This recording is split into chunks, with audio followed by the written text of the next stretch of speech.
అందరికీ జై భీమ్.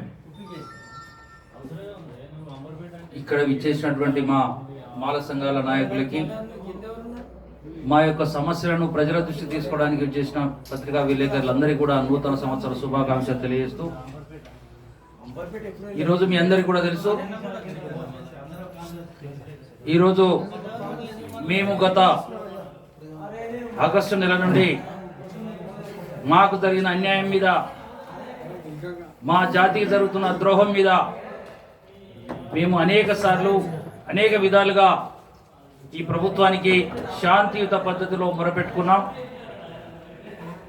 అయ్యా, మాకు మీరేదైతే తొందరపడి ఒక కోయిల ముందే కూసిందనే విధంగా పెద్దలు ముఖ్యమంత్రి గారు కొంత అనుభవ రాహిత్యంతో ఆ రోజు మరి వర్గీకరణ అంశాన్ని మెడకేసుకొని అనవసరంగా రాద్ధాంతం చేసి మా 59 కులాల్లో 58 కులాలకు పూర్తిగా అన్యాయం చేసే పద్ధతిలో జరుగుతున్న అన్యాయం మీదనే మేమంతా కూడా తెలంగాణ రాష్ట్ర మాల సంఘాల జేఏసీ ఉద్యమాలు నిర్వహిస్తూ ఉన్నాం. మరి అనేక జిల్లాలో కూడా అనేక మంది మేధావులను కలుస్తూ ఉన్నాం. హైదరాబాద్ నగరం ఉన్నటువంటి అనేక మంది ఫ్లోర్ లీడర్లకి మరి కేటీఆర్ని కూడా కలిసినాం, పిసిసి అధ్యక్షులు మహేష్ గారిని కలిసినాం, కోదండ రామ్ గారిని కలిసినాం, సిపిఎం జాన్ వెస్లీ గారిని కలిసినాం, అదేవిధంగా అనేక మంది నాయకులు కూడా కలిసినాం, టీఆర్ఎస్ నాయకులు కూడా కలిసినాం. మాకు జరిగిన అన్యాయం మీద, వర్గీకరణ ద్వారా వచ్చిన అన్యాయం మీద వాళ్ళందరూ కూడా మనం సమూలంగా అందరూ కూడా చెప్పినాం. నిజంగా వాళ్ళు కూడా అంగీకరించిన రవబ్బా, నిజంగానే పెద్దలు ముఖ్యమంత్రి గారు కొంత తొందరపడ్డట్టున్నది, మరి మిగతా కులాలకు కూడా అన్యాయం జరుగుతుందని కూడా వాళ్ళు కూడా మాకు సంఘీభావం తెలిపినారు. ఇలా విలేకరుల సమావేశం ఏర్పాటు చేయడానికి ప్రధాన ఉద్దేశం, అయ్యా అసెంబ్లీ నడుస్తూ ఉన్నది, ఓ చక్కటి అవకాశం మన మాల సోదరులకు ఉన్నది.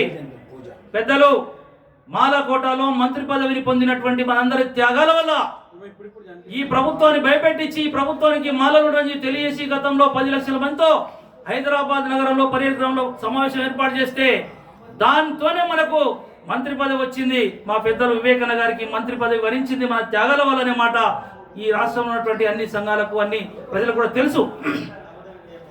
మాలకోటలో మంత్రి పదవిని అనుభవిస్తున్నటువంటి పెద్దలు వివేకన్న గారు మీ మీద ప్రధానమైనటువంటి బాధ్యత ఉన్నది.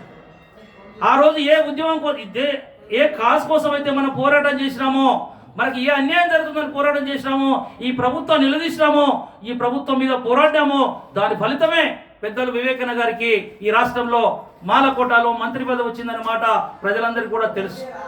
పెద్దలు వివేకన్న గారికి విజ్ఞప్తి చేస్తూ ఉన్నాం, మేము మీ వెనుక ఉన్నాం. మీకు మంత్రి పదవి అనేది శాశ్వతం కాదు. ఈ జాతి 30 నుంచి 35 లక్షల మంది ఉన్నటువంటి మాల జాతి కోసం మీరు చేసే మాటను, మీరు చేసే వాయిస్ను అసెంబ్లీలో వినిపిస్తే ఇది దేశ చరిత్రలో, ప్రపంచ చరిత్రలో మాలల కోసం పోరాడినటువంటి వివేకన్న పేరు చెప్పుకుంటాం. కానీ మరి మీరు మాట్లాడకపోతే, మీరు మౌనంగా ఉంటే మరి మీరు ఈ మాల జాతిలో కొంత అన్యాయం చేసిన వారిగా మిగిలిపోతారనే బాధతో మీ అందరు కూడా విజ్ఞప్తి చేస్తా ఉన్న వివేకన్న గారు, మీరు వాయిస్ ఇవ్వాల్సిందే. పెద్దలు మీరందరూ కూడా మీరు అనుకుంటే పెద్ద ఇబ్బంది కాదు. ఈ రాష్ట్రంలో ఉన్నటువంటి మాల మంత్రులను అందరినీ కూడా కలుపుకొని పోవాలంటే మీకు పెద్ద ఇబ్బంది కాదు. భట్టి గారి దగ్గరికి వెళ్ళండి మన జాతి కోసం, మన గడ్డం ప్రసాద్ గారి దగ్గరికి వెళ్ళండి మన జాతి కోసం. మరి అదేవిధంగా మాల ఎమ్మెల్యేలందరినీ కూడా కూర్చోబెట్టండి. ఈ ప్రభుత్వం మీద ఒత్తిడి తీసుకురమని చెప్పి వివేకన్న గారికి బాధ్యతాయుతంగా మాల సంఘాలు చేసి మరి చేతులు జోడించి ఆయనకు విజ్ఞప్తి చేస్తూ ఉన్నది.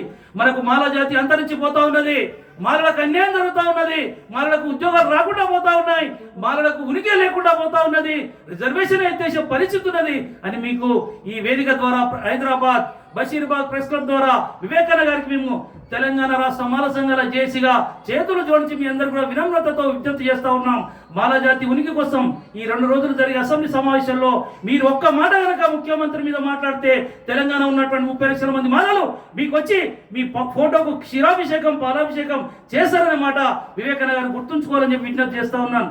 ఒకవేళ మీరు ఈ అసెంబ్లీ సమావేశంలో మాట్లాడకపోతే మీరు మాలకు అన్యాయం చేస్తారనే విషయం ప్రజలందరూ కూడా గ్రహిస్తారు. ఆ అపవాదు మీకు గొప్ప చరిత్ర ఉన్నటువంటి వెంకటస్వామి గారి అబ్బాయిగా మరి అలాంటి అపవాదు రాకుండా చూసుకోవాలని చెప్పి మేము తెలంగాణ రాష్ట్ర మాల సంఘాల జేఏసీగా మరి మీకు విజ్ఞప్తి చేస్తా ఉన్న వివేకన్న, తెలంగాణ రాష్ట్రంలో మాలందరూ కూడా మీ వైపు చూస్తా ఉన్నారు. ఈ 2 రోజుల్లో తెలంగాణ ముఖ్యమంత్రి కేసీఆర్, తెలంగాణ ముఖ్యమంత్రి రేవంత్ రెడ్డి గారి మీద ఒత్తిడి తీసుకురండి.